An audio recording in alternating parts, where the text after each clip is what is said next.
il tempo come il ruscello scorre attraverso rocce vallate al suono eterno di queste pietre immacolate. Il destino si fa piccino quando mano nella mano cammini con Gesù bambino.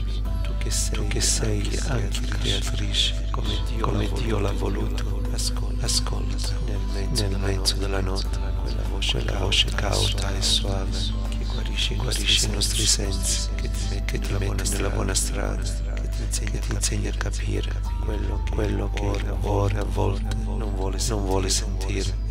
Pertanto quella voce silenziosa è la voce della tua anima, la tua verità.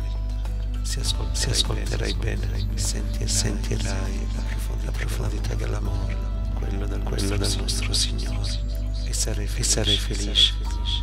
I tuoi tormenti si appianeranno, la vera ricchezza sarà con te, e non piangerai più per dispiacere, ma per gioia.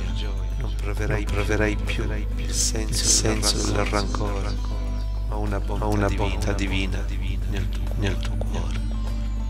Adesso che siamo invecchiati, siamo più vicini del nostro Creatore.